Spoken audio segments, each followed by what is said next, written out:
So let's talk about what Representative Jamie Raskin just said about the work of the J6 committee.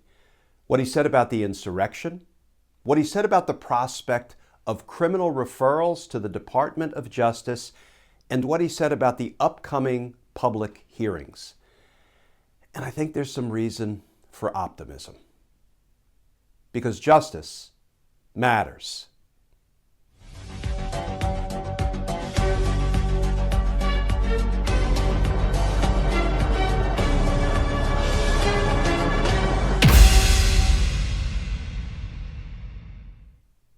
Hey all, Glenn Kirshner here. So let's try to end the week on a positive note.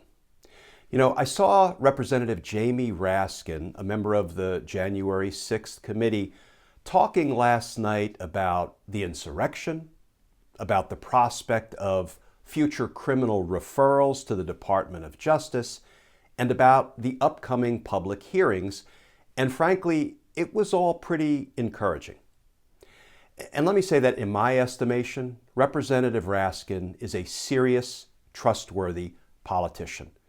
And I know some of you may be saying trustworthy politician is an oxymoron. There are trustworthy politicians out there, and Representative Raskin is one. So I saw him talking with Chris Hayes last night on Chris's program All In. And here is some of what Representative Raskin said. He said, "The truth is coming out, and our report will be profuse in setting forth crimes that have not yet been alleged." So apparently, we're going to be hearing about even more crimes by Trump and his co-conspirators. Regarding criminal referrals, here's what Representative Raskin said. He said, "We have not been shy about criminal evidence we've encountered." And he said he didn't really understand the debate in the media about whether the J6 committee will or won't, should or shouldn't make criminal referrals based on their findings. So it sounds like they plainly will be making criminal referrals in the future. And then Chris Hayes said, I know that you're planning on putting on public hearings so the people can see what it is you've been learning in these closed-door sessions. He said, but this ain't exactly an Agatha Christie novel, right? We know who done it. So Chris Hayes said, given that there's no mystery here, how will you tell the story to the American people in a way that sort of holds their attention? And here's what Representative Raskin said about that. He said, there are lots of characters who are not known to the broad public, who were involved in this, meaning the insurrection. There are a number of heroes who have surfaced throughout this process, and we want to make sure we're profiling them as well as the villains of this story. But it's very important to know how it was done, as well as who done it. And then Representative Raskin finished with this. He said, it will be both agonizing and riveting for the country to see how close we came to losing it all.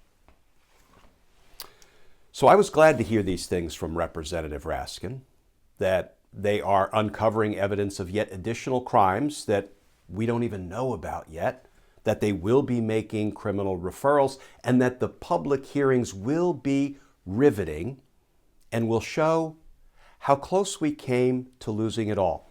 But I have to take exception with that last phrase, how close we came to losing it all. I was talking with my friend Danielle Moody this morning. You probably know Danielle. On Twitter, she goes by D2Cents, and she's also the host of Woke AF Daily. And when we were discussing that last quote from Representative Raskin, how close we came to losing it all, Danielle said, wait a minute, this ain't over. The coup is ongoing. We may have pressed pause for a moment, but you can't conclude that we are still not at risk of losing it all. And Danielle's point is an excellent one. This ain't over. right? This continues to be a slow-moving but persistent coup by Donald Trump and so many of his Republican allies, his sycophants, his co-conspirators. And we are still at risk of losing it all.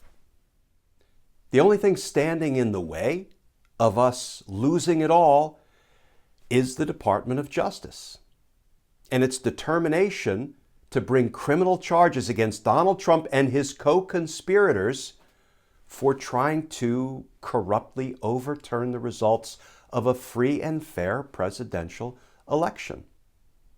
Because if Trump and company are not criminally charged for the crimes they inarguably committed, well, they're going to do it all over again. They will be undeterred. In fact, they will be emboldened. They will be encouraged because DOJ will have given them permission. If DOJ fails to indict, DOJ will have given them permission to do it all over again. And next time, they will succeed. So I agree with my friend Danielle. We can't yet conclude that, oh, we came so close, but we've made it, because we could still lose it all.